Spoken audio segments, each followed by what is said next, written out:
background. That's it. Oh. Okay.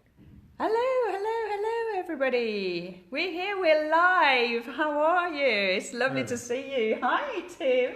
Look, I'm not on my own today. Yes, I'm talking to somebody. I thought I'll bring him in. Look, we were talking a couple of weeks ago about how customers trust companies and why do they trust companies. And from one thing to another, it led to what Tim does best. And that's the hot topic which we are talking about at the moment here, there, and absolutely everywhere. It is GDPR. So from one coffee to a couple of hours, just running through the stuff that I did or didn't do and where I need to go. And I thought, wow, this was just amazing. I felt really a bit threatened by the whole thing before Tim came and I had a look at, what I was doing. And then when he left, he was just like, actually, that's not too bad, actually. So I wanted to bring Tim and his expertise to you today. So if you've got any questions or if you want to ping us an email or write any questions here, just go ahead and let us know. But for the moment, let me just introduce you, Tim, properly. So who are you, Tim? And what do you do? Okay, well, my name is Tim Rogers, as you know. I get involved in a lot of projects, change management projects, and clearly over the last few months, the thing has been GDPR. Yes. Many more organisations getting ready for that. So I've been doing this for some considerable time now, and I've done a lot of work actually with charities as well as sort of small and medium companies. And so one of the great things now, having worked with about 160 charities and 60 sports clubs, as well as a lot of commercial businesses, is you actually learn all the different ways that you can tackle GDPR. But and sometimes it's really, really simple. What is GDPR, please? What is GDPR? Yeah, what is that word? What are it all about? Well, actually, I like to think about GDPR as getting data protection right. That's a nice way to do it. Yes, okay. Absolutely. That's fluid. And basically, the existing data protection law has been around for some considerable time, and the world has changed. We've got things like Facebook and Twitter and Instagram, and we've got data everywhere in terms of being on the internet and global companies.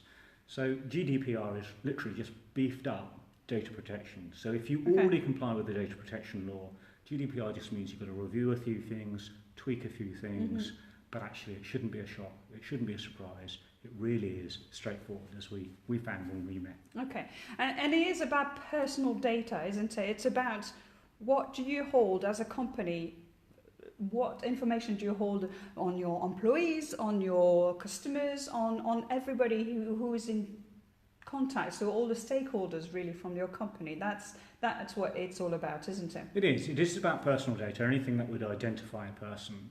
And I think the really interesting thing, the really great thing for all of us, is that on the 25th of May we all get rights, because we're all, and the other phrase is data subjects, right? But we can now say to people, what data do you have on me and why, and how do you keep it safe and secure? And I want to know about that. And you can say that to your doctor, to your bank, to your telephony provider. You can say that to any company. And so one of the things that companies have to think about now is, well, actually, how are they going to answer that question if somebody asks? Right. Okay. So what are the three things that people should actually do when we talk about GDPR by the 25th of May? What do they need to have absolutely determinedly really, really ready by the 25th, and what else do they need to kind of look at? Well, you make a really good point, and it's this. Jersey regards the 25th of May as the start line. Right. It's not the finish line, it's the start line. So there may be things that you need to do in terms of reviewing your policies, procedures and contracts, but providing you have the following three things in place for the 25th of May, you can sort out the other stuff later. Okay. And the three things are, we talked about this, people have the right to say, what data do you hold about me? Okay, so one of the things you need to be able to do is respond to a subject access request. So if somebody asks you that, you need to be able to respond to that request within 4 weeks. Right, okay. So Fairly straightforward. That's quite simple. Okay. And the other thing is actually very much related to that. You're meant to have a privacy notice that says what data do we hold and why do we hold it. Now, you might put that privacy notice in your staff handbook if it's to do with staff. You might put that privacy notice in your customer contract if it's to do with customers. Or it might be a privacy notice that's on a website. And a lot of people nowadays seem to be getting lots of spam and emails and reminders and click here on the websites, but it's just people making sure that you're aware of their privacy notice. So, subject access request and privacy notice. Right, that's 2. And then the third thing. One. Now, nobody wants to experience a breach. Right, no. It's terrible if it happens. But just like your sort of fire procedures, your fire drill, you should practice just in case something goes wrong. And if a breach happens, you need to be able to tell the regulator what happened, who's impacted, what you're doing about it, and what they should do about it. Okay. And actually, if it affects data subjects, you need to tell them too. Them as well. Okay, so you need to tell the regulator, but if, for example, I had all your information on my laptop and I lost it, I would have to tell the regulator, and I'd have to tell everybody whose data that I lost. Was on your laptop? That was on my laptop. Right, okay. But if that laptop was secure and encrypted and protected, then I have to tell the regulator, but I don't have to tell the people because their data hasn't been lost. It's all encrypted, it's all safe. And so this is where then the opportunities to start looking at is what is your data protection policy? What is your information security policy? How do you keep things safe? Do you keep things in a messy desk? Right. Or is it in a locked office with a locked drawer and a secure folder? You know, do you have logins and passwords for your computers? Do you contain data so that only people that need to see it can see it? And really it's as simple as that. I mean, there is an awful lot of hype going around about GDPR. But actually it is really good, sensible housekeeping to protect people like you and me from junk email and spam and finding out actually our logins and passwords or our bank account and sort code or something like that has been compromised. So it's there to protect all of us. It's therefore a bit of a challenge to make sure you do the right things, but actually the right things are all fairly straightforward. And I think, like I said, a good housekeeping, you know, I've sent all my mailing list a little email saying, do you still want to carry on receiving my buzzing email, you know, newsletter and that kind of things. And actually I had about 70 or 80 people who actually subscribed. And when you look at it, you think, oh, they've all unsubscribed. You know, you feel a little bit, you know, upset because in subscribing, in actual fact, isn't it just amazing that you're clearing out all those people that don't necessarily want to follow you? So, you know, just share the love and share your newsletter with people who actually want to follow you. And that's why when you've got a website and you opt in, you know, use that opt-in on the website because that's where you're really going to kind of capture those people who really want to follow you without bugging them with all different spam emails and that kind of thing. I think that's absolutely right. I mean, a customer who says, I really want to connect with you is a really valuable customer. And a customer that is ignoring you or frankly just isn't responding to their emails, they're not there anymore, how much time do you want to put into somebody who doesn't want to hear from you? It just doesn't make sense.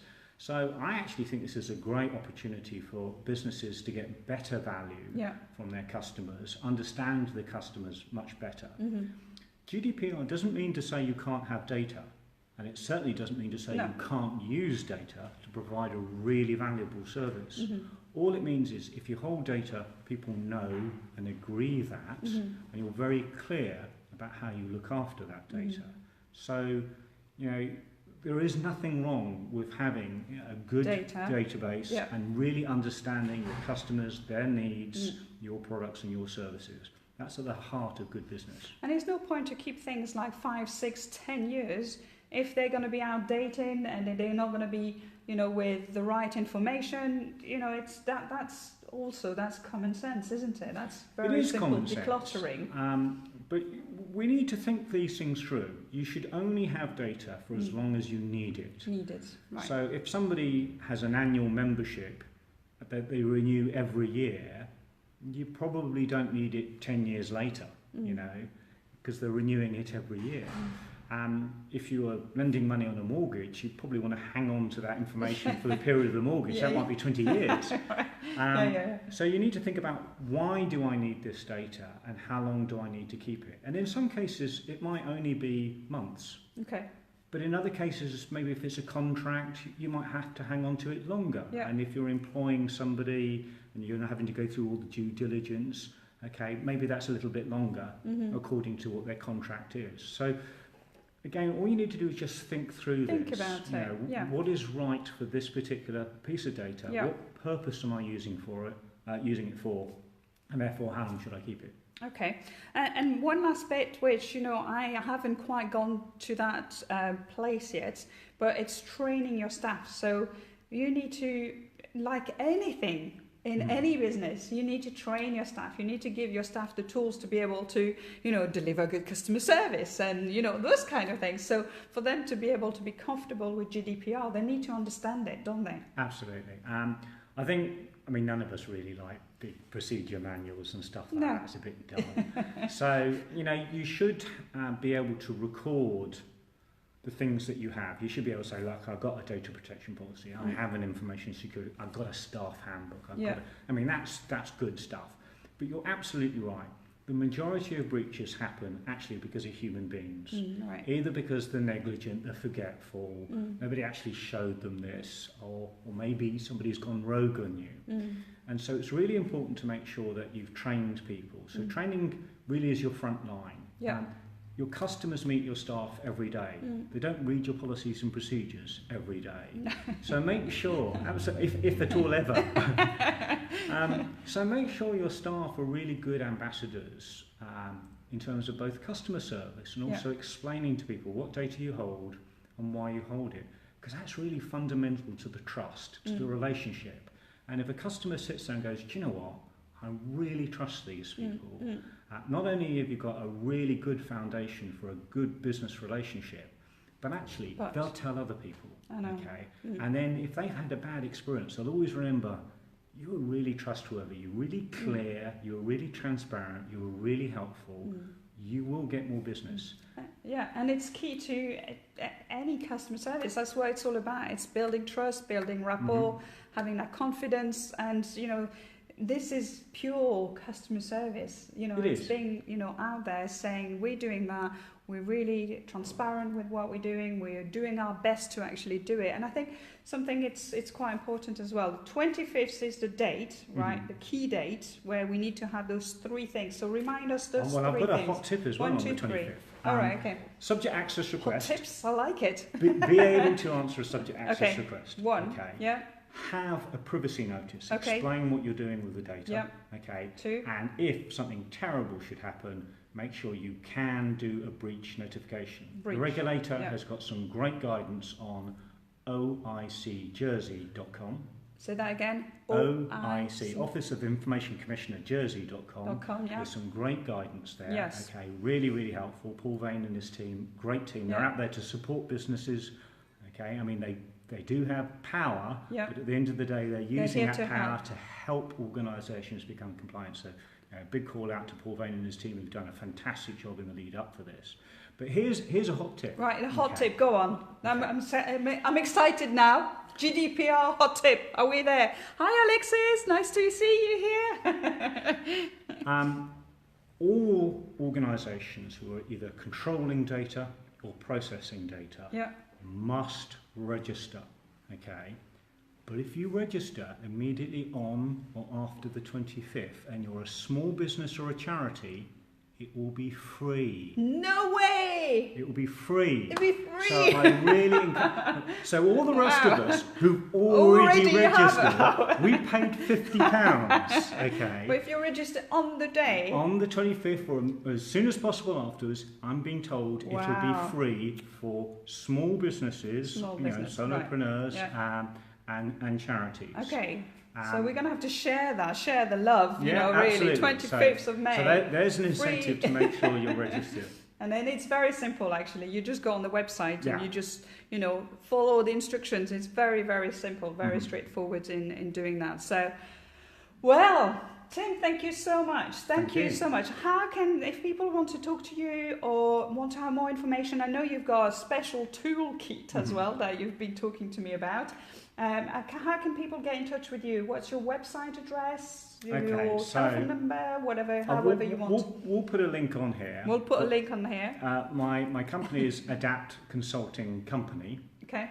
And if you type in adaptconsultingcompany.com/GDPR Toolkit, all one word. All one word. You will find out everything about my toolkit. Okay. But there are plenty of toolkits out there. Yeah. Mine's not the only one. No. I also have to say Paul Vane and his team have got really good guidance. Yes. The only thing my toolkit does that the guidance doesn't do is the guidance says this is what you should do. Yeah. And my toolkit says, well, here's one that you can use. That's it. Okay. Yeah. But there are others out there. Yeah. Pick one that fits for your type of business.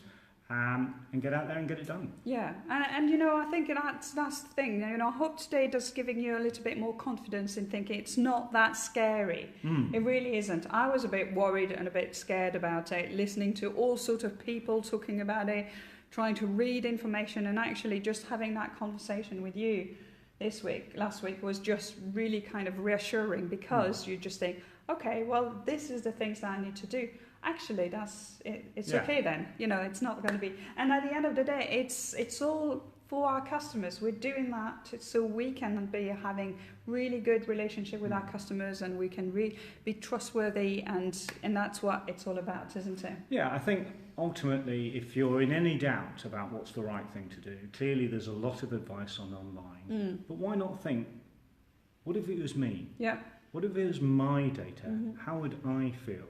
I think most of the time that's a pretty good guide a good way on to how think you should about look it. after other people's data, Definitely. as if it was your own. Yeah. Fabulous. Thank you so much, Tim. So Goodbye. if you need him, or we'll put the link on there as well later on, but you know where, Tim, adaptconsulting.com /GDPR/toolkit. Or dash. We'll put a link there. We'll put a link there. And otherwise, you can just message me, and then I'll get you in touch with Tim a bit later on. Thank you. Bye, Thanks. everybody. Goodbye. Have a good evening.